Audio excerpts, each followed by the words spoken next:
So, hi guys, here we are, MMA UK News. Obviously, myself, Stoomboy, as always.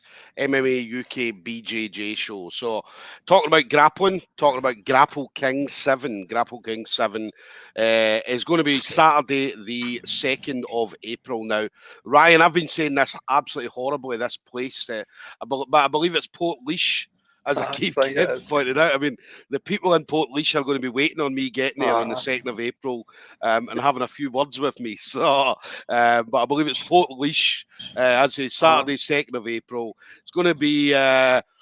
tickets are available, so obviously make sure you do go onto the Grapple Kings Facebook page. Yeah. You'll be able to choose the link and you'll be able to buy your tickets from there. For those who can't make attendance that evening, it will be available on Flow Grappling, so just get yourself onto Flow Grappling and you'll be able to obviously book the event. As I say, you will need to take out a subscription with Flow Grappling, so yeah, just fill in your details and you'll be able to get the event. Now, this is going to be an absolute fantastic event. I mean, I put the card up, or some of the card up, yesterday, and it's already lining up to be a fantastic night of grappling matches. They've added a couple of more today, and they'll be adding more and more as they go on. So keep an eye out, obviously, on Grapple King's Facebook page, or check out my own page, and you'll be able to see what's on there. So my next guest is going to be on the show that night. So it's going to be Ryan Greene, IMMA Gym, Next Generation Northern Ireland, and he's going to be up against Peter Doyle. So again, I spoke to a teammate of yours. Obviously, he was saying you were going to be on the show, Paul. So yeah, Paul had a few nice words to say about you. So I'm looking forward to seeing you. As I said, I've heard a few things. I have heard a few things, so I'm looking forward to seeing. Don't believe them. Well, listen, I was looking forward to it. So if I don't believe it, then we'll see. We'll see on the night. As I say, there's going to be definitely a good matchup between you and Peter. So yeah, Team Ireland versus Team Northern Ireland as well. So a fantastic event that's set up. So Ryan, how you been anyway? How's training going for yourself? Yeah, it's going good. I hit the big milestone of 40 there a couple of weeks ago. So I saw that, yeah. You can't train the way you used to 20 years ago, but you do what you can. You don't stop training when you get old. You get old when you stop training. Isn't that right? That's true. That's what they tell us. That's what they tell us when we're coming through. I like to say anybody, because I'm 45. So anybody like our age or getting up over the 40, I call us. I'll be saying that. I said this to Sean Davitt and a couple other guys I spoke to. We're Mustangs, so we're like old cars, like old vintage cars where we get better with age, Ryan. Yeah, I'll take that any day. Mustang. A Mustang. We do it in Scotland. I mean, there's a few of us over 40s, and we're part of the Mustang crew. So, yeah, you're a Mustang, Ryan. You're a Mustang. Good man. That's good to know. And then what about the gym? I mean, obviously, I spoke to Paul. Obviously, Jim's busy. Obviously, obviously, new bloods came in, and obviously some of the old guys that maybe left, a few of them have came back as well. The gym's buzzing. Like, I mean, because of lockdown, everybody was sort of twiddling their thumbs for nigh on 18 months, 2 years. And then when it opened up, and you're allowed to train, the place was like a nightclub again because everybody was dying to get in because there's only so much you can do and nothing substitutes the art of either being punched or grappling, whatever it is you're into. So there's a lot of different flavors in the gym. You've got, submission grappling, you've got the MMA guys, and you've got gi classes as well running. So there's a lot of people desperate for the doors to open. When they finally did, it was good. Yeah. And it was awesome as well. I mean, we've been talking a lot over the last week about the level of where jiu-jitsu is now, or grappling is now. I mean, obviously we know, again, I've been in the game for about 8 years. Obviously you've been in for a number of years as well. And every year the level seems to be getting better and better. But since we came back from obviously all these restrictions, the level's just fucking at an all-time high. Bro, mate. I mean, I go to competitions, I see some of my guys, competing. I'm like white belts, and I'm thinking I was probably about a blue belt or a purple belt by the time I was doing some of the stuff that they're just, doing freelance. The levels are incredible at the minute. I mean, the quality of instructor is obviously improved, and I think that's what's driving it, because whenever you and I were starting, or well, I started way back in 2003, 2004. There was maybe a handful of black belts across the UK, Yeah. you know, and to find one was pretty good, but you had to just sort of pick and choose what gyms you could go to. But now there's a lot of good stuff out there that even people can learn remotely and pick Mhm. up stuff. And as long as you've got a buddy or somebody to train with, there's a lot of material out there. Like you'd have probably picked up an old magazine back in the day, Yeah. seen a couple of illustrations how to do an arm bar, and tried your best to sort of bastardize your way through it and think you've done it.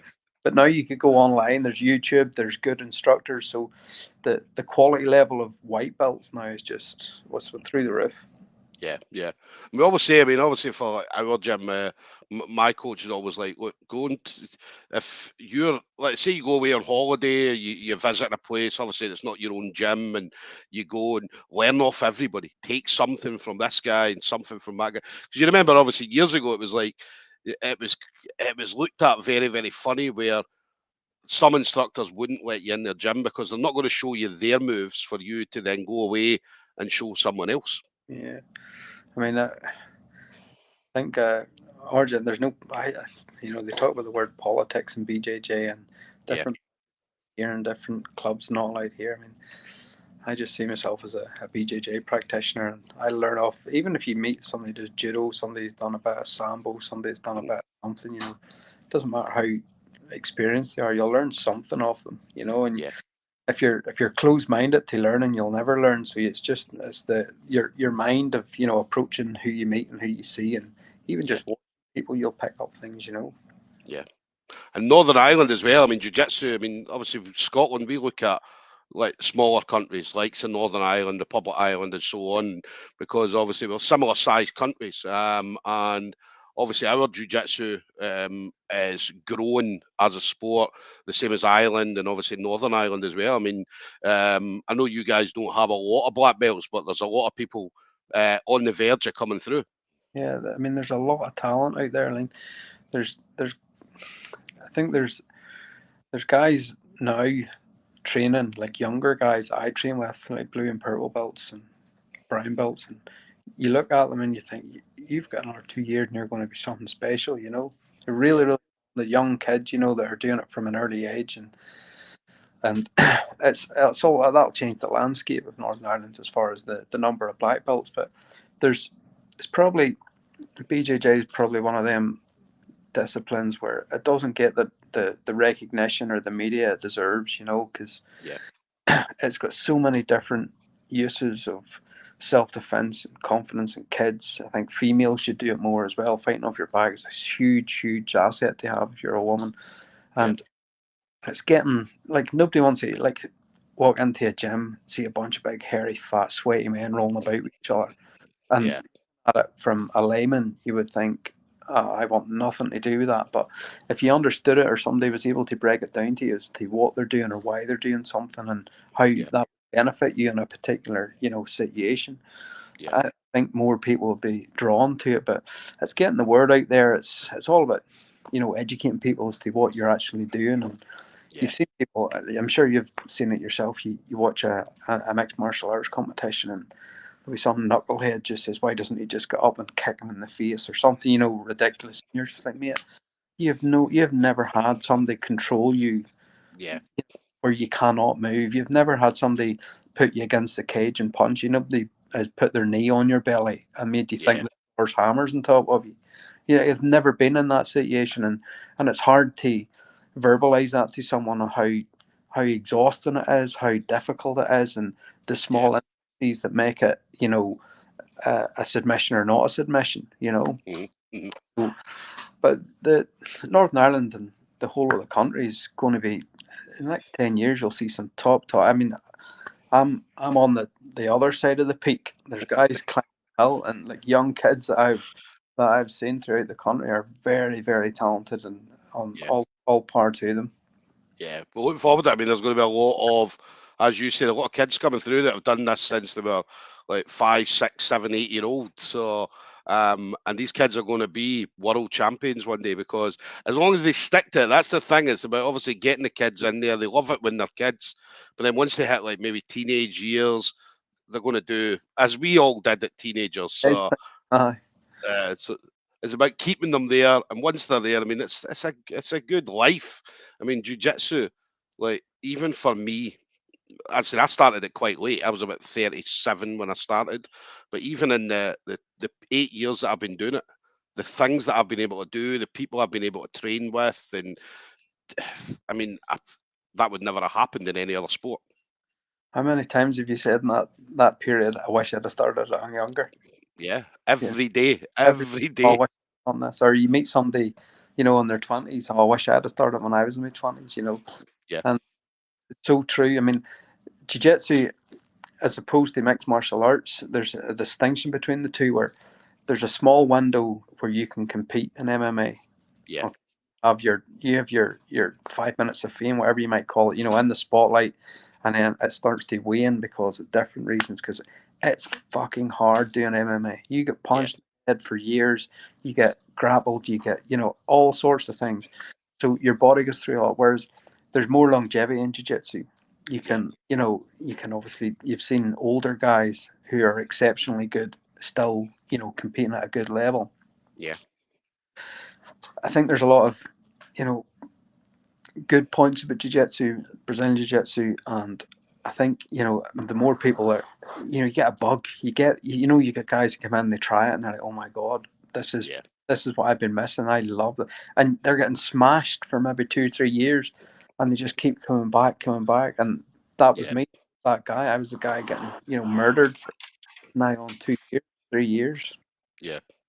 What did you think? I mean, obviously, because I remember my first time. Now, obviously, I'd been like most people before they got into jiu-jitsu or got into anything. My first introduction was UFC. So Yeah, obviously watching UFC, which most people, when you speak to most people, they say, "Oh, I watched UFC one or do you know what I mean UFC throughout the years." So when I very first came in, and I remember coming in and being the first class and being in between another guy's legs, right, sweating, and they're sweating yeah, on me and thinking, "What the fuck am I doing here?" Do you know what I mean? But as you said, I went back. And I remember after I think it was about a couple of weeks. I then thought to myself, this is not for me. I can't see myself doing this. But then my wife said, look, give it a try. You want to do this. Do you know what I mean? You've always wanted to do something like this. So go and give it a try. And then here we are 8 years later. I think it was 1993. Hoist Gracie came out, and I think that was the catalyst for a lot of people to go, Yeah. what fresh magic is this little dude doing? Because he was smoking big fucking. Yeah. Yeah. And your perception of, like, you'd walk down the street beforehand, you'd see some big massive dude, tattoos, and maybe 20 stone of muscle, and you think, oh, I want to stay away from him. But you know, you've got I think Joe Rogan calls them nerd assassins. These little skinny kids that would just turn Yeah. you in out, and they just look completely normal like you and I walking down the street. So Yeah. like, Jitsu it gets under your skin, and if you Yeah. stick at it, it's a wonderful thing to keep going with. Yeah. Yeah. It is. It's great. I mean, as the people you meet, the people you speak to, and I mean, yeah, it's awesome. And as I say, you get like my biggest thing was I got to train and roll with Rodolfo Vieira. Oh yeah. So he was like when I come into jiu-jitsu, a couple of my biggest things were Hensel Gracie. Mm-hmm. Loved Hensel Gracie. I loved obviously everything about him, character, how he grappled, how he did MMA, and just Yeah. him as a person, just an awesome guy. And then obviously as I got in, they always said, look, try and find someone that you can relate to so that you're kind of learning off of them, watching videos and so on. And mine was Rodolfo Vieira. So I remember he came over to GF team in Greenock Mm-hmm. and did a seminar, and I was like, do you know what? I'm there, man. I'm there. And I remember him. He rolled with everybody in the gym. From blue belt up to black belts. He started with the black belts first, and then obviously worked his way down to blue belts. And then I remember him. I come in, and obviously I'm only a small guy, but big shoulders. And I remember coming in, and he stood up with everybody, and then he sat down with me, and he's like, "You're like a little truck," Yeah. and then he just fucking smoked me, man. He just guillotined me, man, and I was like, "You know, that was the best guillotine I'd ever had in my life."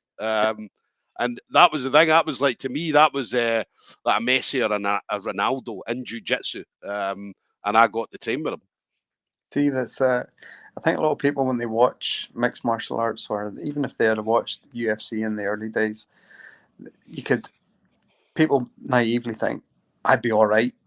You Yeah, know, I could cope. You know, I know what I would do there. Or they probably don't say it out loud, but in their head they'd be going, if he grabbed me, I know what I would do. yeah, But I remember rolling with a black belt. The first time I rolled with a black belt, I was like, what am I doing here? Like I was like literally the stereotypical puppet on a string. He could have yeah, just done whatever he wanted with me, whenever he wanted with me, and I yeah, had.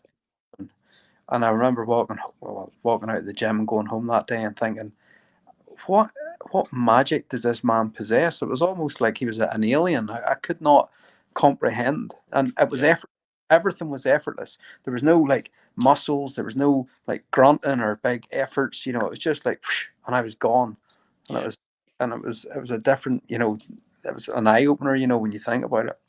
Yeah, it's terrifying. It's absolutely terrifying to know that that you can literally control a person to the point where they can't do an absolute thing.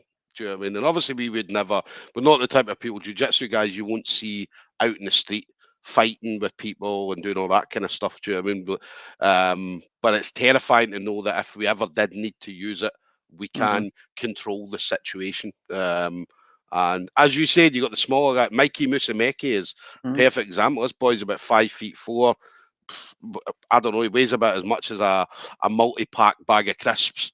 And yeah, man, he's out there just smashing guys double his weight and all that, 2 feet bigger than him and so on. I was just mesmerized by Marcelo Garcia back in the day. Yeah, yeah, Pedro Hizo, or not Pedro Hizo, Pedro Rodriguez.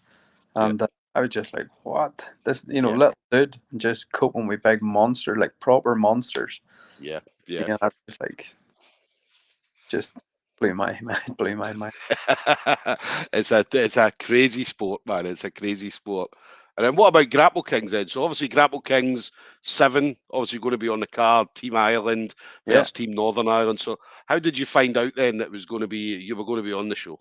if I'm honest with you, I didn't really know too much about it. I got a text message from Paul Yeah, McEwen, and he said, so, second, do you fancy it? I says, and I was kind of at that stage, like a lot of people, where COVID had restricted a lot of, competition and training, and you get into that sort of, oh, well, I'm not ready, or next year and next year and next and always next year, and then you end up, and you just have to say, ah, I'm going to start, and I'll get myself into it. And as soon as you get into it, then it's just second nature to you if you're used to competing. And yeah, that's that. He just sent me a message saying, "Do you fancy it?" And I says, "Of course." And I was in work at the time, and I think at a like Subway sandwich or something in the passenger seat, and I was like, right, I'm going to hit his knock them in the head and start him properly here. That's literally what was happening. He was like, "Do you fancy it?" I said, "Yes." yeah. But I was I came home and told the missus that I was competing. It's actually my daughter's birthday that weekend. So, Oh no. well, it's not. It's her birthday party weekend. So I had to change her birthday party in order. She's good as she let me. She let me move it so I could compete. Listen, that's not many wives would do that. I've spoke to a few grapplers where they'd be like, no, I can't do this show because it's the wife's birthday or kid's Yeah, birthday and we've got stuff on. So but you can always make excuses for things. Oh, my yeah, 40 line dance next door neighbours coming over, so I can't. Can't compete. But, yeah, yeah, there's a time where you have to draw a line in the sand and say, fuck, I'm going to just. Sure, what's the worst that can happen? You get down and some boy chokes you out. It's all good fun. yeah, yeah. Nah, it's awesome.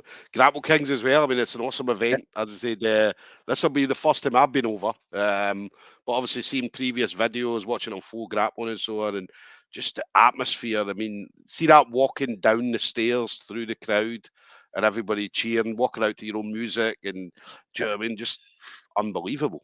yeah. I'm looking forward to it. It's been a long time since I competed in jiu-jitsu. This will be the first time in a long time. I took a while off. When I came back to Northern Ireland in 2013. Focused a wee bit on mixed martial arts and had a few fights and became a dad, and then sort of looked after the family for a while, and then Yeah. COVID, and then I always wanted to get back into the jiu-jitsu side of life. So this Yeah. is the start of it, hopefully. Nice. What do you see then? What's your goals for the year? Obviously, Grapple Kings 7, obviously, be your main focus. So, what plans you got for the rest of the year then, Ryan? I mean, my plans for the rest of the year, it's almost peculiar making plans for a year. We've been that used to not being able to even think 2 weeks ahead rather than Yeah. 2 months ahead. So just take it, as it comes. I'm going to train. I'm going I'm fighting here just north of 80 kilos, 81 kilos. So I'd like to get down a wee bit more into my mid 70s and compete around that bracket. Yeah. I'd like to across to England and compete in the British Open again, maybe the Europeans the next time it's round. I don't know. But my old coach used to say, and it's very true, like he said that, you know, it's you have to take it to the marketplace. Yeah. Ships are not built to sit in the harbour. You Mhm. know what I mean? They're built to go out into the ocean. So Yeah. uh, I'm going to compete as much as possible and focus as well. I like teaching. Teaching's the thing that I like. I like teaching kids. I like teaching you know beginners, people that come in, and it sounds a bit silly, teaching kids how to shrimp. Some Yeah. people get bored of it, but if you can teach a kid how to be confident in a confrontation, it's probably one of the most rewarding things. Definitely. Kids need some kind of self defense nowadays. Sure. Not just nowadays. I mean, obviously, when me and you were kids, Aye. it was the same. Do you know what I mean? As they'd and but yeah, kids, we need self defense. I don't know when you were younger. I don't know how many fights I was in as a kid, Uh-huh. but Wish I Brazilian Jiu Jitsu back then. I could have saved oh, me two in the yeah, mouth. yeah, definitely, definitely. So, but yeah, kids definitely need it. I mean, it's brilliant. I mean, a lot more kids are coming out, becoming involved. I know that the UK BJJ, especially, obviously do a lot of things in Northern Ireland. They do in Scotland, Yeah, obviously England as well. So they're kind of pushing and trying to make it. I know that kids comps and stuff like that are becoming are getting set up in Northern Ireland. So it's going to be a good now that we're hopefully done with all this COVID stuff. Not done, but we've not got the restrictions. Hopefully, it's going to open up a lot more doors for us. for kids as well. If you teach them like a grappling discipline, and I always preach Brazilian Jiu Jitsu, obviously because it's close to my heart. But when you're a young child, you don't like stand toe to toe on the playground with some Muay Thai fighter, Yeah, or very rarely would you have except more often than not, have you seen two kids fighting? They're just grabbing hold of blazers or shirts and they're rolling about, and the yeah, one gets on top, and then that's usually when that it'll end. And yeah, if you, I tell everybody that comes through the door that the most important thing to stop a kid getting bullied or beat up or whatever is confidence. yeah, Because if you're confidently stand up to someone, the chances are that someone will probably back down, yeah, you know. And I think Brazilian Jiu Jitsu instills confidence in people, because they're showing something like, hang on, this is actually quite good. I could use this, and yeah, then they're not scared, or there's no fear in them for, somebody getting on top of them, for example, because they'll be able to just roll them off or yeah, get into the worst case scenario of being underneath someone. That's where they should be thriving in a Brazilian Jiu Jitsu word. So if you yeah. teach them that confidence, the chances are that nothing will ever come of the skills that they have, but having it in your locker is a key thing. Definitely, definitely. And then final thing for you then, Ryan, you've been in the game for, as you mentioned, a long time, a good few years. All Yeah, right. So obviously you'll have come across a lot of people throughout your journey. But yeah. anybody you want to kind of single out in particular, anybody you want to shout out to, so friends, family members, teammates, anything like that. I hate shout outs because invariably you miss somebody out, and fuck, I meant to say fucking Stevie or Johnny or Yeah, what. You know, there's that a big shout out to Ebby and the boys in Greasy Bar, Milton Keynes. That's where I was training for a long time. yeah, And Milton Keynes, give them a shout. They're good chips. Rodney, obviously, Big Paul McKeown, wee Casey, they're competing, the two of them chaps. My wee cousin Philpot, I came back in 2013, and I followed him into Rodney's gym, and I'm petrified for him coming back because I think he might be getting better than me. Whilst he's out there training in Australia, so maybe Yeah, better days out there. Yeah, probably the long haired general. I have to give the missus a shout out because yeah, she affords me the luxury of, going training when the kids are maybe being a bit troublesome at times, and yeah. she's probably the one that you'd have to give a big holler to and say cheers. Definitely, definitely. And a big shout out to her as well for moving that party. I know Uh, 'cause on our letters. yeah, that's not a lot of not a lot of missuses would have done that at all, Ryan. So definitely a But big shout out to her for that. Rosie's birthday party. I Yes. know that I'm supposed to know these things. And then anybody Ryan missed out, as I say, you guys know who you are. Everybody knows who they Yes, are. So as I say, it's, especially when you've been in the game for as long as you have, it's difficult to then say, well, listen, if I had to rhyme off every single person to say thank you to you, it'd be a um, whole other show. So don't be coming for me if you think I should have shouted you out because there's copious amounts of them, and I wouldn't be upset if somebody didn't shout me out. definitely. So there we go, guys. We're going to have Ryan Greene, IMMA Gym, and Next Generation Northern Ireland is going to be up against Peter Doyle. Grapple Kings 7, that's going to be Saturday, the 2nd of April. Port Leash, Port Leash, yeah, so we'll go with that. Just Um, make sure you get your tickets on the Grapple King Facebook page. It'll take you through to their booking form. If you can't make the night, then get on Flow Grappling. Make sure you get Flow Grappling and get that ordered so you can have this night. It's going to be a fantastic night of grappling events, headlined by the Machine, Owen Livesey, and Santiri Elias. So going to be a great main event that they're going to have for that. So Ryan, I'll be there on the night. I fly out on the Saturday. I'm going to be over for the event. So obviously Adrian's going to have me over, so I'll be able to catch up with obviously you and obviously the next generation guys as well. So I'm looking forward to seeing you guys. good man. Brilliant. All right, listen, train Thanks, safe, stay safe, buddy, and I'll see you next month, mate. All right, bud. take it easy, buddy. Bye.